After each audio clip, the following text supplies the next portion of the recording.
Listo. Esta primera pregunta está enfocada más a tu perfil académico, ya que vimos que estudiaste farmacología, bioinformática, un doctorado en nanotoxicología.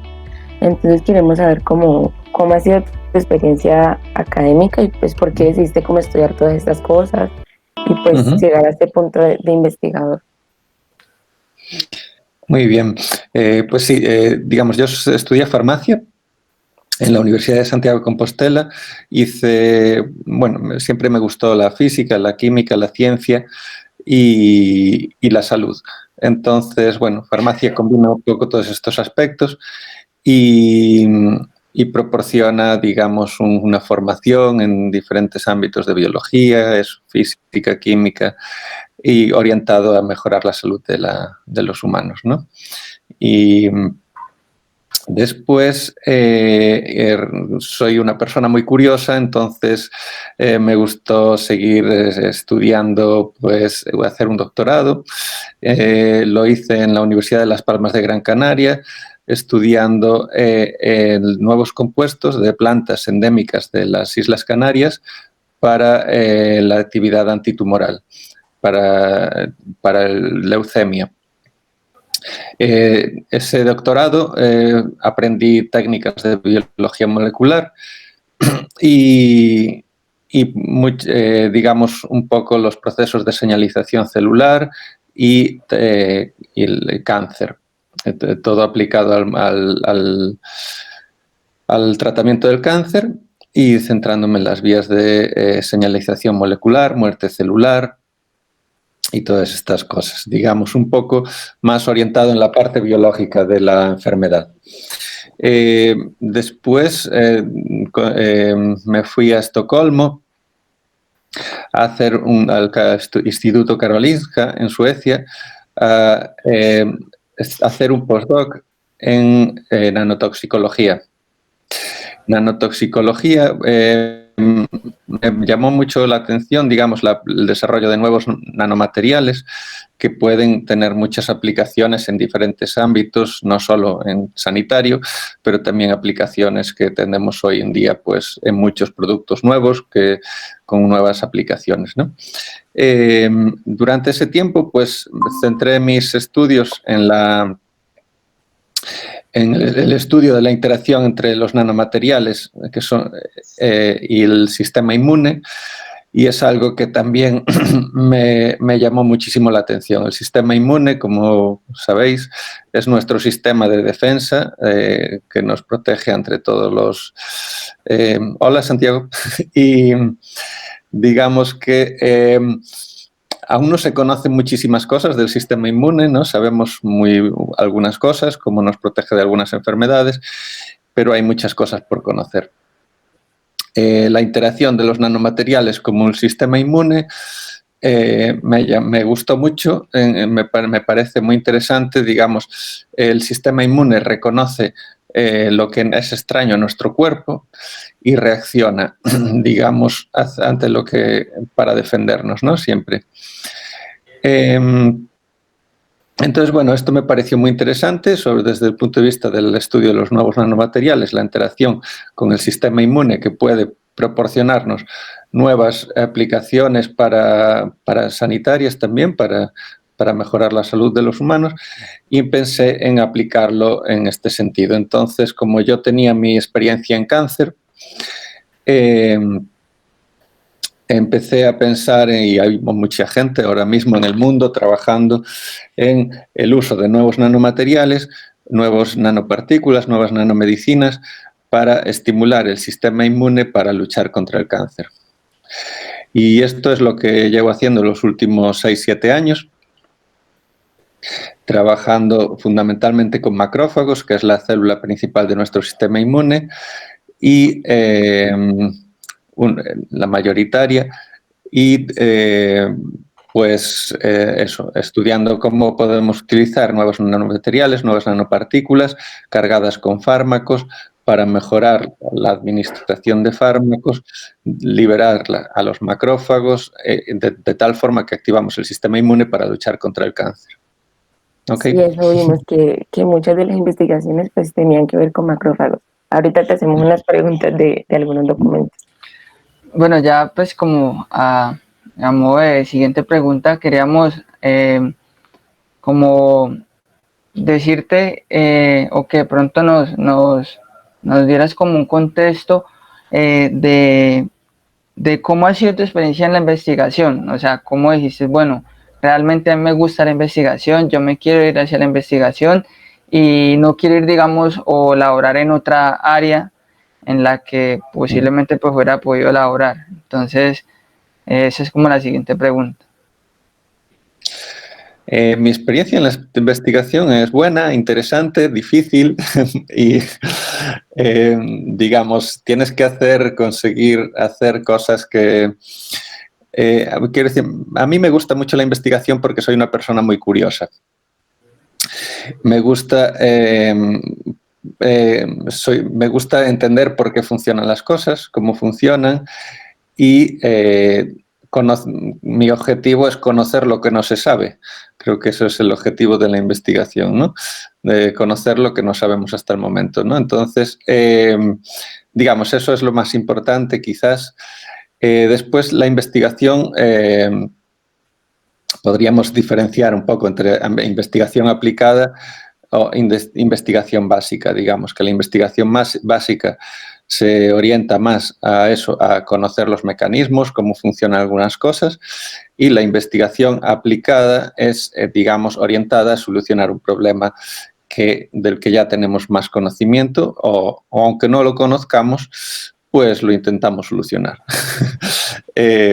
Entonces, bueno, el método de investigación, la metodología científica, consiste en probar cosas, repetirlas y si funciona, es decir, si tú haces un experimento y nunca más te vuelve a salir, probablemente será que algo hiciste mal.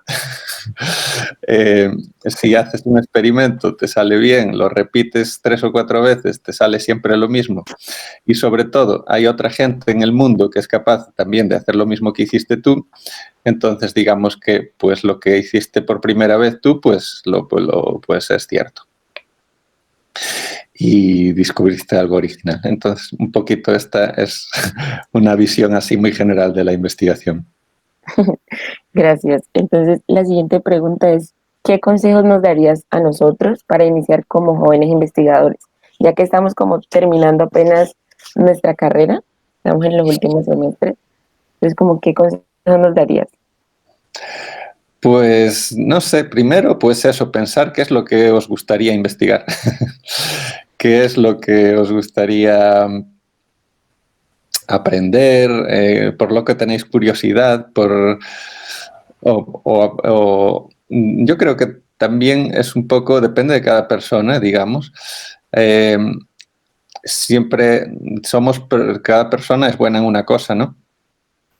Digamos, lo que a uno se le da muy bien, a otro se le da muy mal, ¿no? Entonces, pues, un poco, pues eso, sí, yo creo que más, sobre todo mi consejo fundamental es eso, hacer lo que más os guste, que se os dé bien y, y buscar la mejor manera de hacerlo, buscar las mejores personas, los que más sepan sobre eso, y eso es muy importante,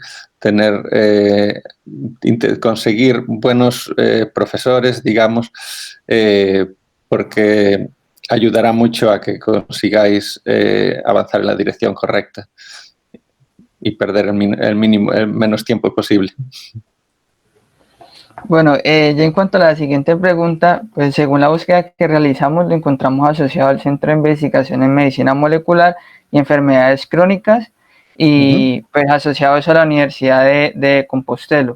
Entonces queríamos saber si nos podrías ampliar un poco más la información del grupo y del laboratorio y pues más o menos en qué proyecto están trabajando actualmente en el Centro de Investigación.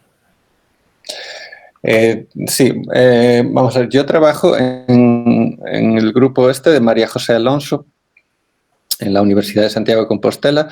Es un grupo muy grande de nanomedicina aplicada a diferentes enfermedades. Digamos, para explicarlo de una forma general, sería la nanomedicina consiste en la preparación de los fármacos para para mejorar su administración. Haríamos como vehículos para mejorar la administración de los fármacos, mejorar su efecto, disminuir sus efectos tóxicos, y con estos principios generales solucionar diferentes enfermedades.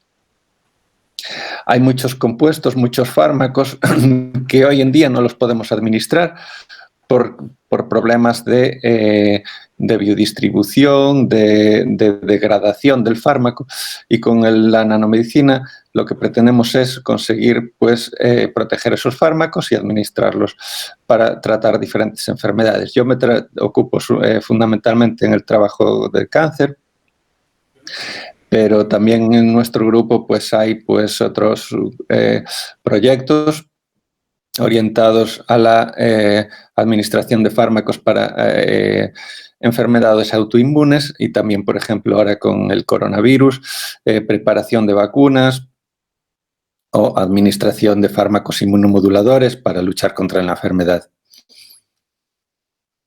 También hay otros proyectos en el grupo para la administración de fármacos por otras vías, digamos, vía ocular, vía inhalatoria, vía oral.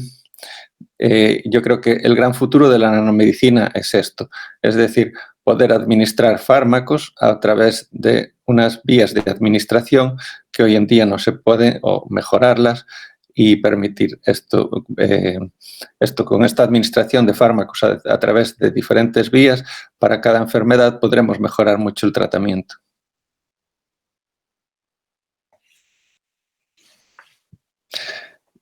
No os oigo, tenéis el micrófono. Okay. Vale, qué pena. Gracias. Ya entrando a un poco más en contexto de las investigaciones que he realizado, pues queríamos saber si podrían mencionar las nanopartículas que se proponen en el trabajo realizado en el libro de nanobiotecnología, síntesis coloidal de nanobiotecnología, en el capítulo 11. Pues nosotros notamos que en Science Direct pues estaba ese capítulo y pues no pudimos indagar mucho porque creo que teníamos que descargar todo el libro. Entonces, de pronto, si nos podrían mencionar superficialmente qué nanopartículas se podrían encontrar ahí. En digamos, este libro, pues en ese capítulo se está centrado en inmunoterapia. Es un poco lo que estaba diciendo, digamos, sería la aplicación de diversos tipos de nanomateriales para modular el sistema inmune. Entonces tenemos una parte muy importante del capítulo orientada a cáncer. En el cáncer uno de los problemas fundamentales es la inmunosupresión. Digamos que el sistema inmune del paciente no es capaz de luchar contra el cáncer, entonces con los nuevos nanomedicinas queremos permitir que ese sistema, restablecer la capacidad del sistema inmune del paciente de luchar contra el cáncer. Tenemos sobre todo, trabajamos con nanopartículas poliméricas, con diferentes polímeros, biocompatibles, biodegradables, para administrar moléculas con fármacos como pueden ser anticuerpos monoclonales, RNA o pequeños fármacos inmunostimulatorios. Después, en ese capítulo también hay otra parte orientada a otros tipos de enfermedades autoinmunes, reumáticas, diabetes, etc. Es decir, diferentes nanopartículas con también, digamos, con otras posibilidades, como podría ser partículas metálicas, de carbono, pero fundamentalmente quiero dejar un poco claro eso, que la ventaja fundamental de la nanomedicina sería proporcionar la capacidad de administrar estos fármacos a través de otras rutas de administración y de forma que el fármaco no se degrade y que llegue a las células inmunes importantes para cada enfermedad. Vale, muchas gracias. Listo.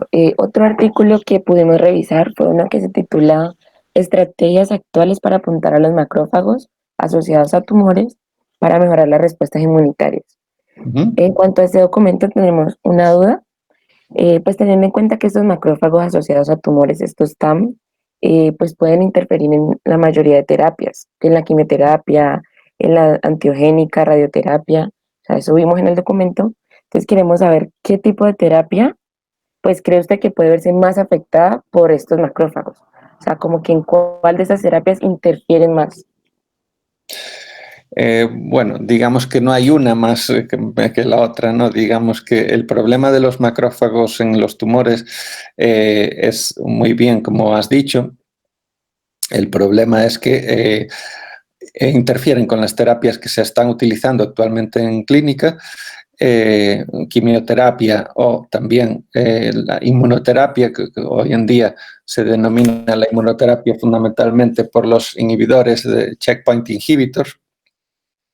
Entonces, los macrófagos en los tumores proporcionan un ambiente muy inmunosupresor, capaz de, se ha visto también la interacción con estos fármacos, de tal forma que inhabilitan su función. Digamos, no te puedo decir que es mejores o peores, quiero decir, No, sí, o sea, en general les afecta. O sea, en general afecta a todas esas terapias. Sí. Listo. Allí presentan diferentes estrategias para focalizar los macrófagos asociados a tumores. Entonces, queremos saber como que cuál es la importancia de los nanomateriales, la nanomedicina en estas estrategias. Pues ya nos has mencionado que sería más como para localizar o administrar esos fármacos, pero pues queríamos saber un poco más como que cuál es la importancia o impacto de la nanomedicina en estas estrategias. Pues muy bien, repito un poco lo que había dicho antes, que yo creo que la gran ventaja que aportará la nanomedicina en este aspecto será la capacidad de administrarlas a diferentes rutas de administración, con el objetivo de conseguir un efecto más localizado, por evitar efectos tóxicos, digamos, de un fármaco inmunoestimulador que queremos administrar en el tumor para luchar contra la inmunosupresión. No queremos que se distribuya de forma sistémica por todo el cuerpo, que podría causar efectos adversos de inmunoestimulación en todo el cuerpo. O sea, queremos conseguir un efecto localizado en el tumor y para luchar, por ejemplo, en este caso, contra la inmunosupresión de los macrófagos. Esto, digamos, es una de las estrategias fundamentales, y después un paso más allá consistiría en liberar los fármacos a determinadas poblaciones celulares, es decir, a un tipo determinado de célula, que podría ser el macrófago, la célula tumoral, el linfocito T, dependiendo de cada fármaco, y a una localización intracelular. En algunos casos, pues sería interesante liberar el fármaco pues, en el citoplasma o en los lisosomas, etc. Listo. Otra pregunta es pues, que en el documento presentan diferentes ensayos clínicos, ¿no? Citan diferentes autores. Entonces queremos saber como cuál es la perspectiva de estos ensayos en los tratamientos oncológicos. O sea, qué tan probable es que ya se puedan aplicar a demás pacientes o se vuelvan como un tratamiento. En el tratamiento del cáncer, en los últimos 10 años, ha habido una gran revolución con la inmunoterapia. Los anticuerpos anti-PD1, anti-checkpoint inhibitors, digamos que han revolucionado el tratamiento del cáncer.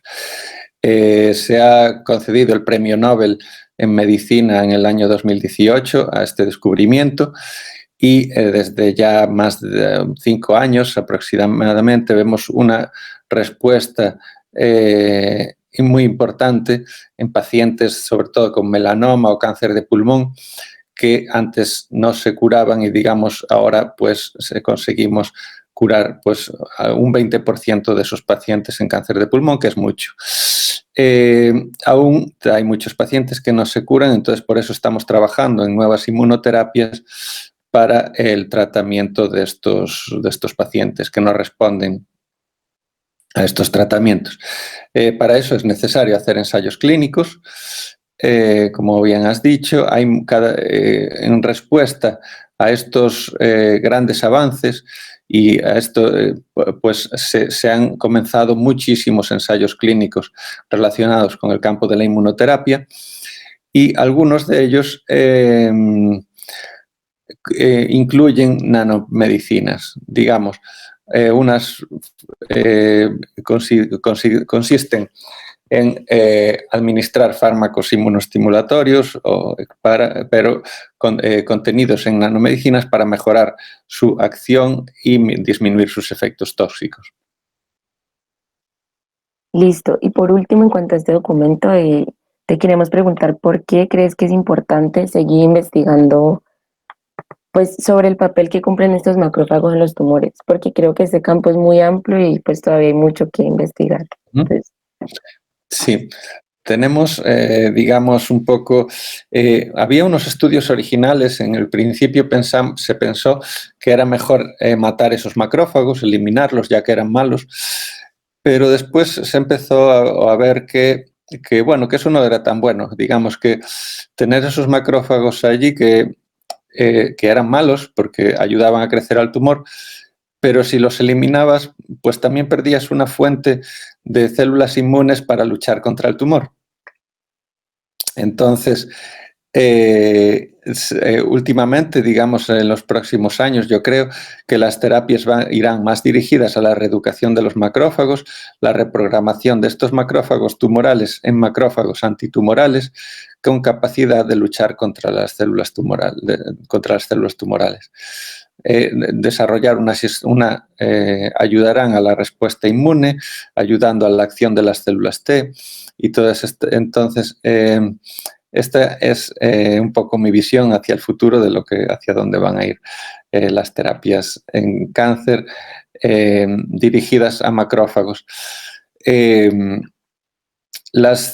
Como había dicho antes, la terapia lo que hoy en día se conoce como inmunoterapia, está sobre todo focalizado en los anti-checkpoint inhibitors, que están focalizados en la acción de las células T para luchar contra el tumor.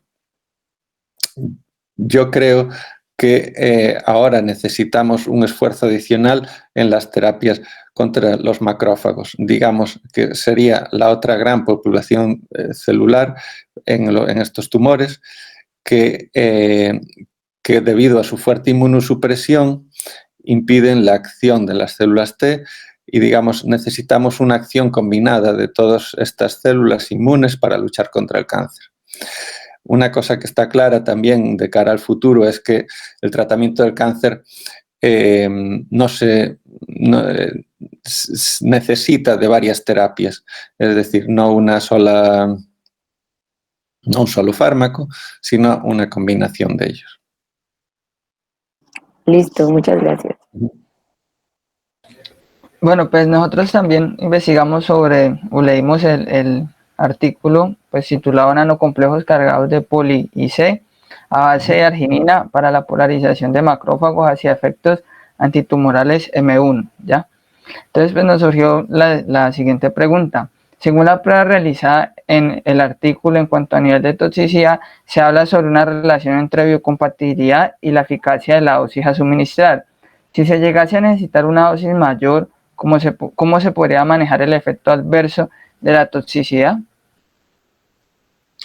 Sí, digamos que, bueno, esto es algo que se está haciendo hoy en día en clínica, como bien decía, con la inmunoterapia. Con anti-PD1 pues se está generando efectos sistémicos de toxicidad del sistema inmune que son difíciles de controlar. Se están administrando corticoides o otros fármacos, pero bueno, digamos, el objetivo fundamental es evitar esos efectos tóxicos, reduciendo la dosis del fármaco, consiguiendo fármacos más eficaces a dosis más pequeñas y mejorando con la nanomedicina la administración más localizada en el punto de acción evitando los efectos sistémicos. Digamos, ese es el objetivo.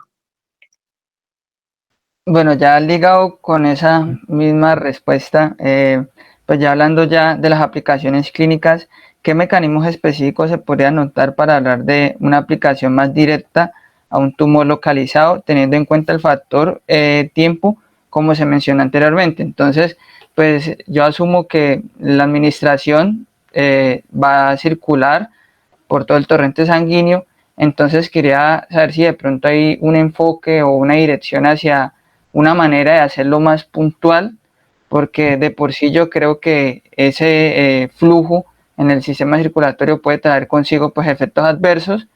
Entonces quería saber si de pronto ya hay como un enfoque más hacia una parte dirigida. Sí, yo creo que, digamos, tenemos un problema, digamos, tradicionalmente siempre se utilizaron las medicinas, casi siempre de forma sistémica.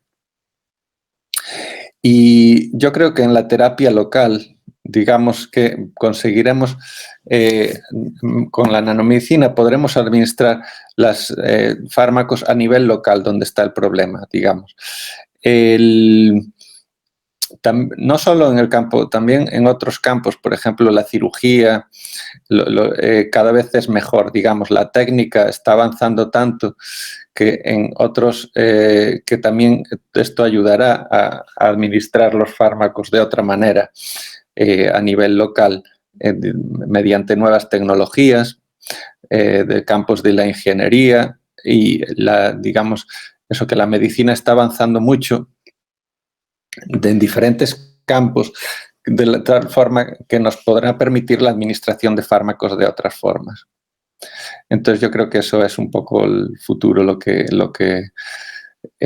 deberemos investigar, porque a veces también una reacción, digamos, una administración local produce un efecto sistémico, que eso tendremos que estudiarlo también. Bueno, vale, ya para finalizar las preguntas con respecto a este artículo, al haber una reducción de los macrófagos tipo M2 o fenotipo M2 por parte de los nanocompuestos, esto acarrearía consecuencias como poca reparación de los tejidos. ¿Cómo se podría contrarrestar como este efecto de el reducir esos macrófagos tipo M2 en cuanto a lo que se propone de los nanocomplejos dirigidos hacia los macrófagos? En este caso, el objetivo sería conseguir eso solo en el tumor, de forma local. Digamos, destruir ese tejido malo, el cáncer, es exactamente lo que queremos, ¿no? Entonces,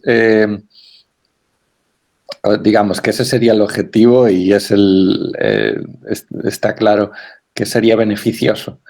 Y lo que deberíamos evitar sería la distribución sistémica de ese efecto.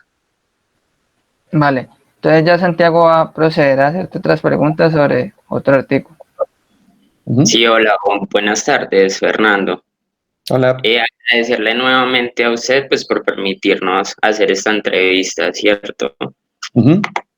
Entonces, yo me enfoqué en un artículo que se llama Dirigirse a los macrófagos asociados a tumores en las terapias contra el cáncer, convencer a los traidores de que hagan lo correcto, lo cual la verdad me gustó mucho esa parte, como por decirlo así coloquial, de convencer al enemigo, pues porque eso simplemente hace más atractivo el artículo, lo llama mucho más a leerlo a uno, ¿verdad? Creo que en últimas, como la función principal de este artículo, pues fue a dar a conocer acerca de los macrófagos y como los enfoques terapéuticos que se presentan para poder reprogramar estos macrófagos. Entonces me surgió una pregunta que dice que cada enfoque terapéutico presentado en el artículo demuestra ser más provechoso en un tipo de cáncer y no tanto en los otros. Entonces mi pregunta es si cree usted que en un futuro cercano se logre obtener un enfoque terapéutico general que funcione en todos los tipos de cáncer, o si de pronto, como por la diversidad bioquímica que se obtiene en cada uno de los tipos de cáncer, se descarta por completo esta idea. Sí, digamos, cada tipo de cáncer es diferente, entonces la forma de tratarlo deberá ser diferente. Es un poco lo que decía antes también, que creo en la necesidad de combinar terapias. Necesidad de combinar terapias dirigidas a solucionar diferentes tipos de problemas, digamos, mutaciones concretas que hay en cada tipo de cáncer. Además, en cuanto al sistema inmune, en cada localización es diferente un poco. Digamos que no es lo mismo tener un cáncer en el pulmón que un glioma en el cerebro o en... Por eso es un poco lo que pretendíamos describir en ese artículo. Necesitamos más investigación para entender un poco el papel de los macrófagos y del sistema inmune en cada tipo de tumor. Se ha visto ya que en algunos tipos de, como decíamos en ese artículo, se han identificado algunos marcadores diferenciales en cada tipo de tumor, algunos comunes. Y entonces, bueno, toda esta información será necesaria. Será necesario también ver la localización de los macrófagos. No es lo mismo que los macrófagos estén en el interior del tumor que en la superficie. Se ha visto que tienen diferentes funciones. Y lo ideal sería conseguir terapias dirigidas a la mejor población de macrófagos que tenemos que reprogramar o reeducar, como decíamos en ese artículo. Ok, listo, muchas gracias. Para la siguiente pregunta, encontré que con base a las observaciones controvertidas presentadas en el enfoque terapéutico a partir de las metodologías que involucran radiación, específicamente, podría decirse que este es el enfoque terapéutico menos efectivo para la reprogramación de los macrófagos asociados a tumores. Un poco lo que decía antes a tu compañero, yo creo que también en radioterapia ha habido grandes avances en los últimos años, digamos que, y seguirá habiendo más avances. Digamos que los nuevos equipos permiten una mejor administración de la dosis, cuanto a radioterapia y la localización. Digamos, que hagas un daño tisular más grande o más localizado y la dosis de radioterapia que quieres administrar, el tiempo. Entonces, todas las nuevas técnicas permitirán una radioterapia más eficaz, con lo cual esto va a ser muy importante también. Y además, la radioterapia yo creo que también se beneficiará muchísimo de la combinación con la inmunoterapia. En este sentido, pues la respuesta sería eso, que el futuro será la combinación de radioterapia con inmunoterapia. Sí, claro, entiendo. Sino que es que yo leí una parte en donde decía que, por ejemplo, uno de los tipos de macrófagos que ustedes los definían como M1 y M2, que en este caso pues los M1 serían como los positivos, los que se encargan de ayudar a contrarrestar el tumor, y los M2 son los que intentan alimentar, por decir así, el tumor. Decía que, por ejemplo, con rayos X, creo que es posible a dañar los M1 y a mantener los M2. O sea que en este caso sí sería, y no encontré ninguna controversia así en ninguno de los otros enfoques terapéuticos. Entonces, por eso mi pregunta era como si esta era como la menos viable, porque la verdad existe la posibilidad de que ayude a los que necesitamos matar o modificar para pues en la reprogramación.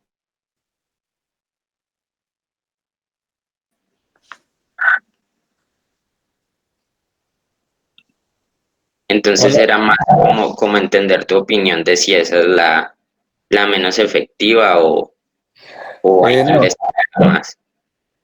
Yo creo que sí, por un lado sí que hay que investigar más porque, digamos, no hay mucha información sobre esto y sobre todo yo creo que el mayor problema es esto, digamos, lo de controlar la dosis adecuada de radioterapia y, digamos, que alguna dosis no adecuada puede ayudar a crecer al tumor, que es justo lo que no queremos. En cambio, una dosis adecuada y localizada puede ser muy beneficiosa.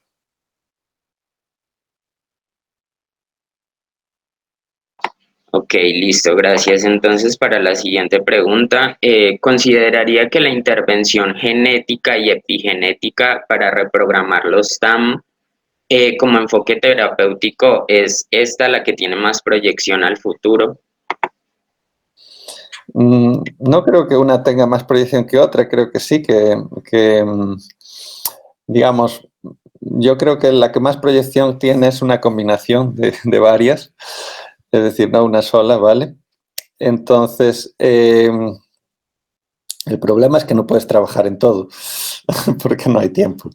Ok, entonces te tienes que centrar en una. Digamos, yo actualmente estoy centrado en la utilización de agonistas de TLRs, Toll-like receptors, porque lo considero más simple. Digamos, tenemos ya mucho conocimiento de muchos años atrás y estamos viendo resultados muy positivos, con lo cual, digamos, esta es mi favorita ahora mismo.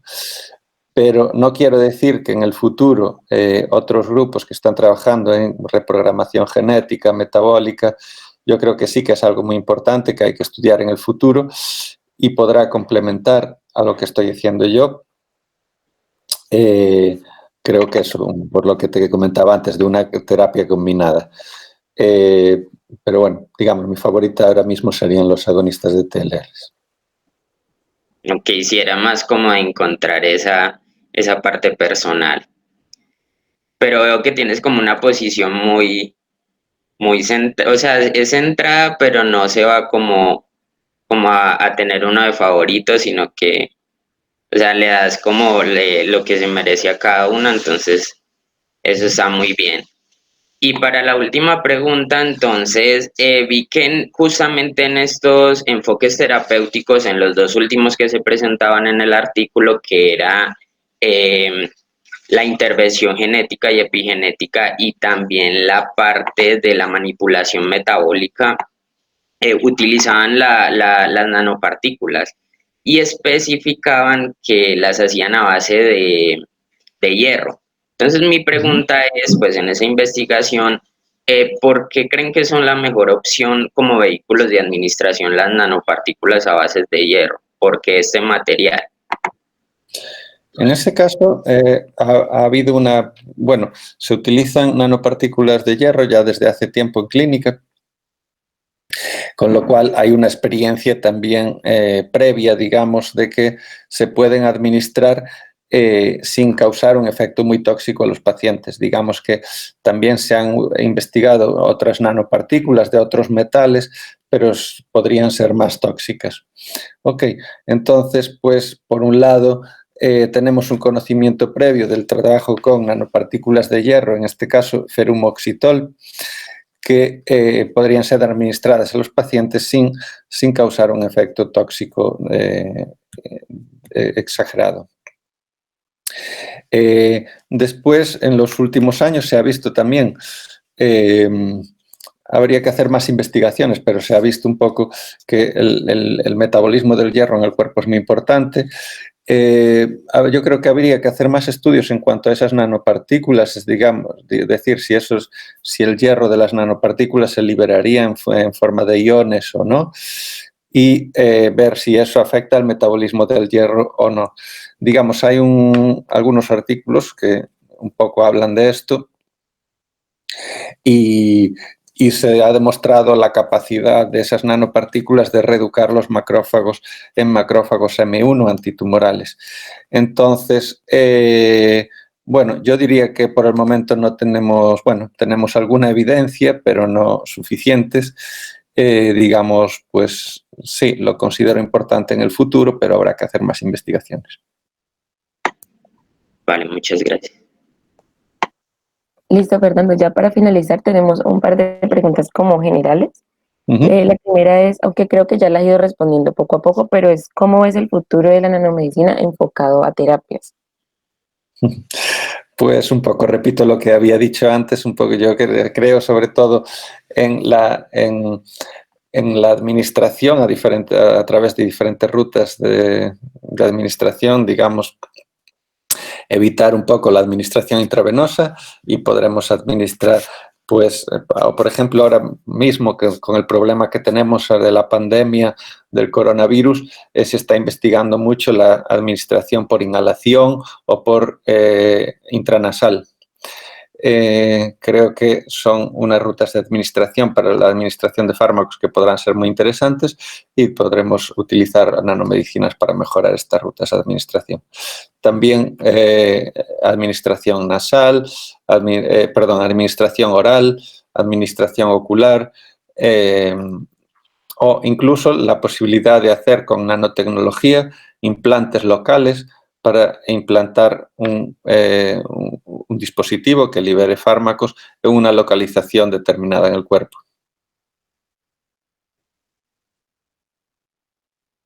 Bueno, ya la siguiente pregunta es, según tu experiencia, ¿qué país se desempeña mejor en el área de la nanotecnología y nanomedicina actualmente? Es difícil elegir uno. Yo creo que, bueno, cada uno hace lo que puede. Es muy importante, yo creo que aprender de lo que se hace en otros países. Sin duda, hoy en día, pues, donde más investigación se está haciendo es en China. Digamos, pues, tradicionalmente, Estados Unidos, Europa, pero digamos que cada vez más en China y en Asia pues se está haciendo más investigación. O sea que yo creo que eso, que no hay que pensar tanto en dónde se hace, sino ver lo que se hace y aprender de todos.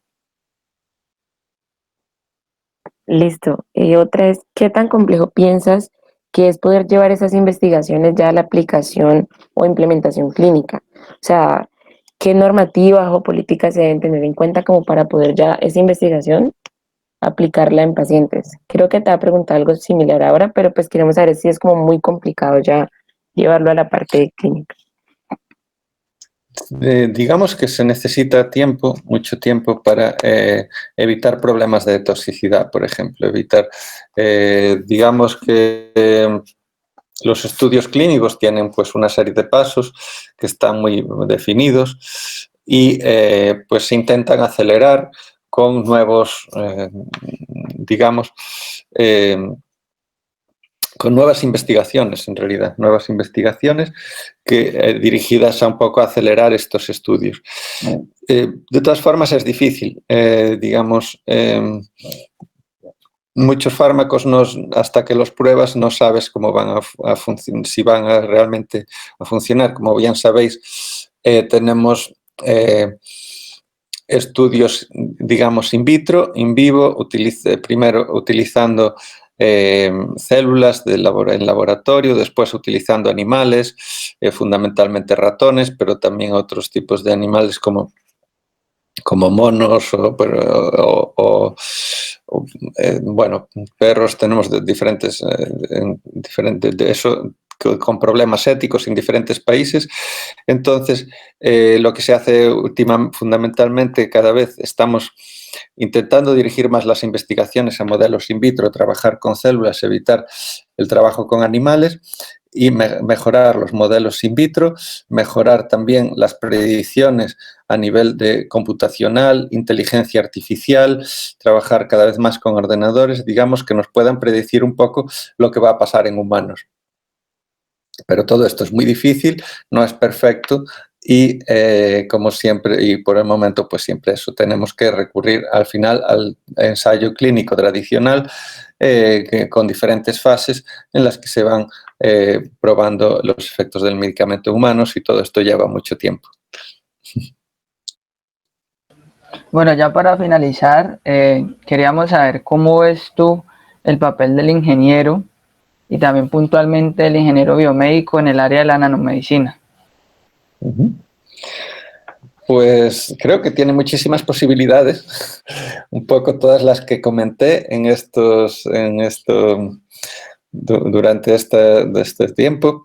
Entonces, yo creo que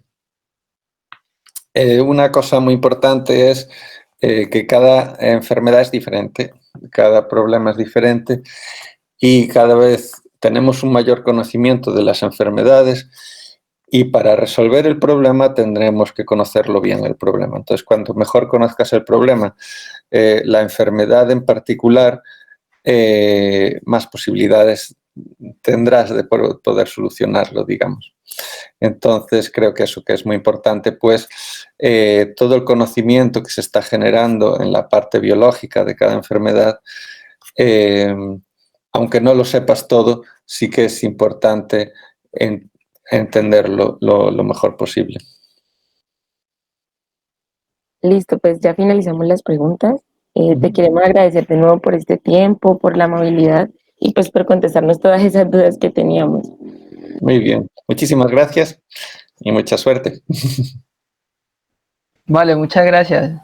Hasta luego. Gracias. Hasta luego. Hasta luego, muchas gracias.